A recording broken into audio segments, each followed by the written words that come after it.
लखीसराय जिले के जमुई मुख्य मार्ग पर जिला सीमा के निकट अवस्थित ननीगढ़ चेकपोस्ट पर बीती रात जांच के दौरान एक मिनी मालवाहक ट्रक टाटा 407 मछली की आड़ में विदेशी शराब की खेप बरामद हुई। मौके से वाहन संख्या JH10 के 5893 के चालक झारखंड के गिरिडीह जिले के ताराताड़ थाना क्षेत्र के अंतर्गत मछुलीडीह निवासी बालदेव मंडल के पुत्र संतोष मंडल और इसी थाना क्षेत्र के भलपहरी निवासी खलासी कार्तिक पंडित के पुत्र राजू पंडित को गिरफ्तार कर लिया गया। बरामद हुई शराब आजाद नगर गिरिडीह स्थित शिवम लाइन होटल से ट्रक में लोड हुई थी, जिसकी डिलीवरी के लिए लखीसराय बाईपास में ओवरब्रिज के पास रुकने को कहा गया। पकड़ी गई शराब की खेप में विदेशी ब्रांड ब्लैकबर्ड के 375 ml के 2400 बोतल कुल मिलाकर 900 लीटर मछली कार्टून की आड़ में छिपाकर रखे गए थे। 100 कार्टून में जांच के दौरान ये पाए गए। इस बाबत तेतरहट थाना परिसर में प्रेस वार्ता का आयोजन कर SDPO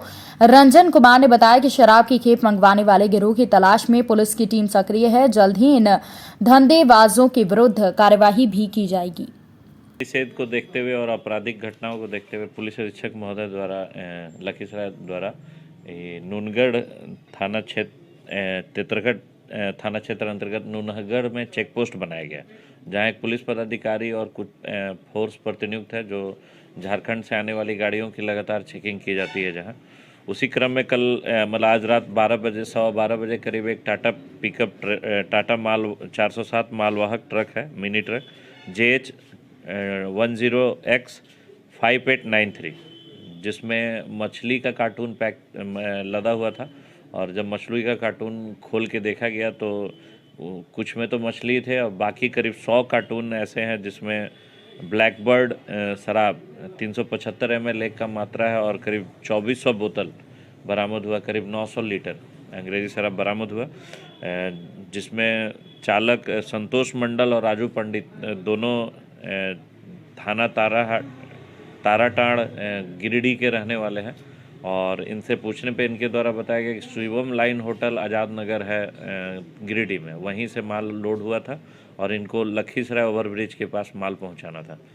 इस केस में आगे हम लोग जहां से माल उठाया और जहां पहुंचाना था उसके संबंध में भी हम लोग को जानकारी मिली है और उसमें हम लोग आगे कार्रवाई की जा रही है। क्या लग रहा है सर, इतनी चौकसी के बाद भी? देखिए, हम लोग को लगातार जब से सूचना मिली हम लोग कार्रवाई कर रहे हैं और इसके बाद अब गाड़ी की नीलामी होगी और जो शराब है वो विनष्टीकरण के लिए आदेश प्राप्त करने के बाद विनष्टीकरण होता है। साथ में जो अपराधी मतलब यहाँ शराब में इन्वॉल्व हैं उनके PMLA के लिए प्रस्ताव भी मतलब पुलिस अधीक्षक महोदय द्वारा आदेशित किया गया था। क्या लग रहा है सर, झारखंड के बाद जमुई तब लखीसराय में पकड़ा जा रहा है, कहाँ छूट? देखिए, चेकिंग का है, हमारा चेकिंग लगातार जारी है। सूचना मिला, कार्रवाई हुआ तो रिजल्ट मिल रहा है। मुजफ्फरपुर के गायघाट थाने की पुलिस अवैध शराब के खिलाफ अभियान में जुटी है। थाना क्षेत्र के विभिन्न जगह पर अवैध शराब के खिलाफ अभियान चलाकर कारोबारियों के खिलाफ धरपकड़ में लगी है। इसी क्रम में गुरुवार की रात गायघाट थाने की पुलिस ने थाना क्षेत्र के मैठी के डोमा चौक पर समीप अवैध शराब के खिलाफ अभियान चलाकर कई लीटर ताड़ी को नष्ट किया, साथ ही आधा दर्जन से लोगों को धर दबोचा। बूंदी जिले के देखेड़ा में स्वास्थ्य विभाग के द्वारा चिकित्सा कैंप का आयोजन किया गया। शिविर का शुभारंभ सरपंच राजकुमार मीणा और कस्बे के व्यापार मंडल अध्यक्ष दिनेश व्यास ने फीता काट कर किया।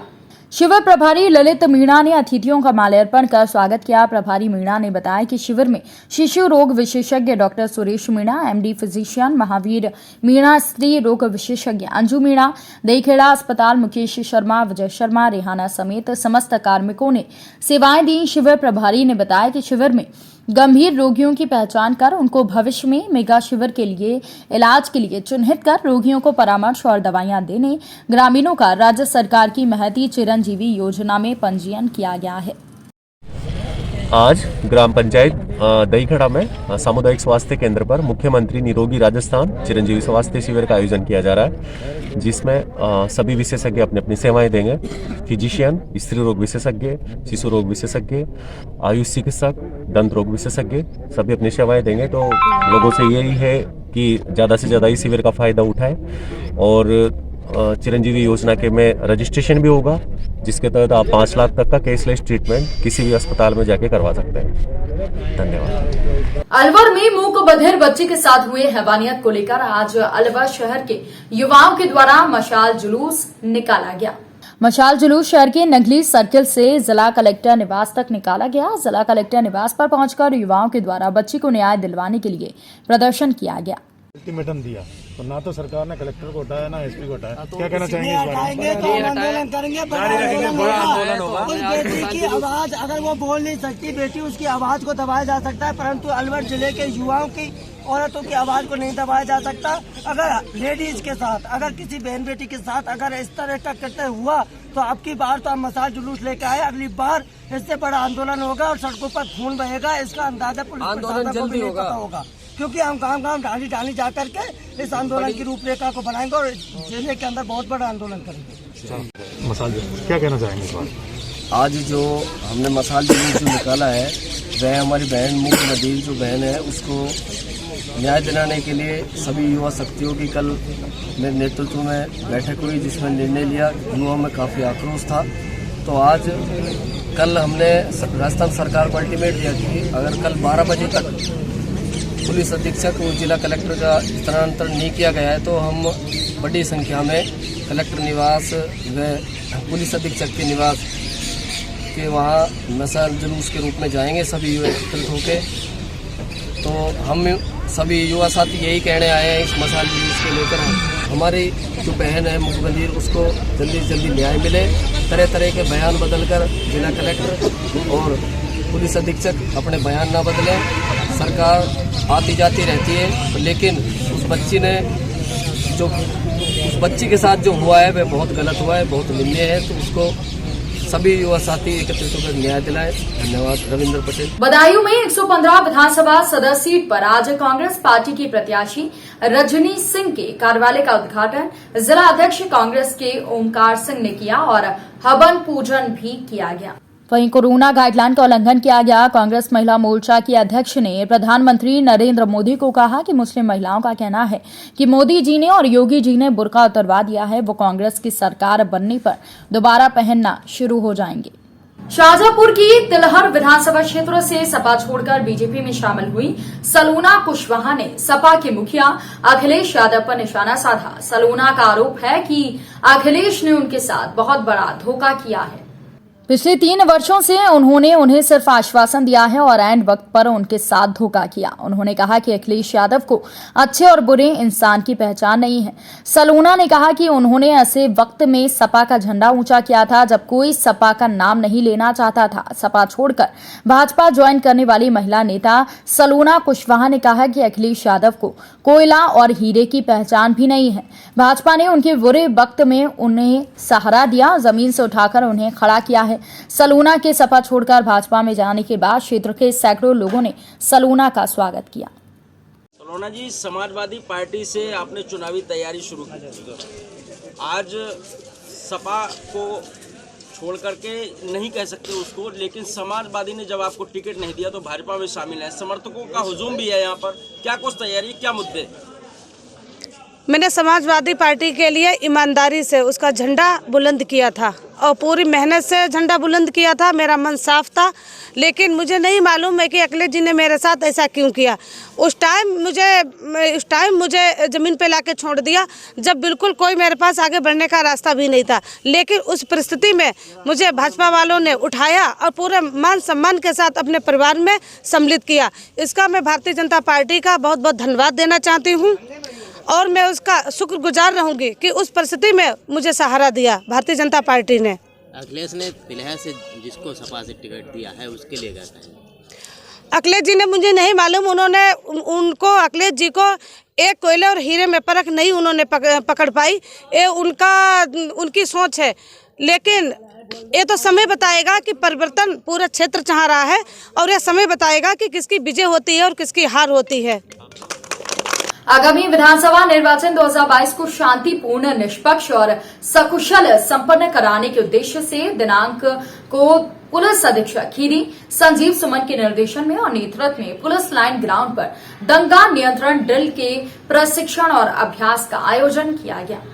ड्रिल में क्षेत्राधिकारी लायन आदित्य गौतम, जनपद के विभिन्न थानों से प्रभारी निरीक्षक, थानाध्यक्ष के साथ पुलिस लाइन और पुलिस कार्यालय, विभिन्न स्थानों से आए पुलिसकर्मियों और प्रशिक्षणाधीन रिक्रूट आरक्षियों ने प्रतिभाग किया। इस ड्रिल के दौरान पुलिस अधीक्षक के द्वारा स्वयं भी विभिन्न शस्त्रों और दंगा नियंत्रण उपकरणों के संचालन का परीक्षण किया गया। समस्त पुलिस बल को आंसू गैस, पिलट गन और rubber bullet gun, anti right gun आदि दंगा नियंत्रण उपकरणों का अभ्यास कराया गया। साथ ही विभिन्न टीमें बनाकर दंगा नियंत्रण के लिए अमल में लाए जाने वाले सभी विधिक प्रावधानों और टैक्सेस का क्रमवार अभ्यास किया गया। पुलिस अधीक्षक के द्वारा मौजूद सभी पुलिस बल को निर्देशित किया गया कि किसी भी शांति व्यवस्था में ड्यूटी में शांति भंग करने वालों के विरुद्ध प्रभावी कार्यवाही की जाना चाहिए, जिसके लिए सदैव मानसिक और शारीरिक रूप से तैयार रहें और दंगा नियंत्रण के समस्त उपकरण सक्रिय दिशा में सदैव अपने साथ रखें। मूक बधिर बच्ची को न्याय दिलवाने के लिए सर्व समाज और संयुक्त व्यापार महासंघ की ओर से संघर्ष समिति बनाई गई। संघर्ष समिति ने कैंडल मार्च निकालकर अपना रोष प्रकट किया। संघर्ष समिति की ओर से नंगली सर्कल से कैंडल मार्च निकालकर शहीद स्मारक पर पहुंचे, फिर पुनः वापस नंगली सर्किल पर आए और चौराहे को चारों तरफ से एकत्रित होकर अपना आवेश प्रकट किया।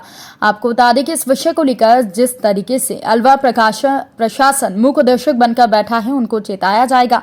कल अलवर जिला कलेक्टर को ज्ञापन के द्वारा अवगत कराया जाएगा। अगर प्रशासन हमारी मांगे पूरी नहीं करेगा तो अलवर के होप सर्कस पर ध्यान दिया जाएगा। आगे की रणनीति तय की जाएगी और फिर शनिवार को पूरा अलवर बंद किया जाएगा। साथ ही इस दौरान सर्व समाज से काफी संख्या में लोग उपस्थित थे। साथ ही मशाल जुलूस निकाला गया। 11 तारीख को एक मूक बधिर बच्चे के साथ इतना बड़ा एक घटना घटी, जिसको पहले पुलिस प्रशासन ये कहता रहा कि दुष्कर्म हुआ है, सामूहिक दुष्कर्म हुआ है। बाद में उसको दुर्घटना साबित करने पे तुला हुआ है। अब एक नया फंडा केस, अब एक जोमेटो वाले द्वारा एक्सीडेंट केस है। इससे एक भी व्यक्ति सहमत नहीं है। हमने ये तय किया है कि इस तरह से अगर ये चलता रहा तो कल और बच्चियां शिकार होंगी। इसको रोकने का पूरा बंदोबस्त होगा और हम न्याय लेके ही पीछे हटेंगे। जब तक न्याय नहीं मिलेगा ये आंदोलन दिन प्रतिदिन परवान चढ़ेगा। व्यापारी पूरी तरह से इस आंदोलन के साथ है। कल 10:30 बजे न्याय के लिए आपने सब समाज की ओर से मार्च निकाला है। क्या सरकार के द्वारा हमारे को 11 तारीख से आज तक कोई संतोषजनक हमें न्याय पर संतुष्टि नजर नहीं आ रही। जांच पर आज सभी समाज के लोग इकट्ठे हुए, व्यापार जगत के लोग इकट्ठे हुए और उन लोगों ने तय किया कि जो ये जांच चल रही है उस जांच से शहर का, जिले का व्यक्ति कतई संतुष्ट नहीं है। जांच को भटकाया जा रहा है। इसलिए हमने ये तय किया कि जिले की सर्व समाज और सर्व हमारे व्यापारी, जिन्होंने सबने मिलकर सर्व समाज न्याय संघर्ष समिति बनाकर और इसकी आवाज उठाने के लिए आज अपने पहले दिन कैंडल मार्च निकाला है और प्रशासन को आगाह किया है। या तो उचित न्याय कर ले और जांच वाजिब आ जाए तो हम संतुष्ट होंगे, अन्यथा कल हम ज्ञापन देंगे और शनिवार को अलवर पूरा शहर और जिला बंद रहेगा। आगे की रणनीति होप सर्कस पे धरना चलेगा, वहां पर तय होगी। कमेटी गठित कर दी गई है और शीघ्र अतिशीघ्र एक बड़ा आंदोलन अलवर में होगा और न्याय मिलेगा। इस तरह से बच्चियों के साथ अगर दुराचार होता रहा तो निश्चित हमें अनेकों रूप में खड़ा होना पड़ेगा और हम सब लोग संघर्ष करने के लिए तैयार हैं।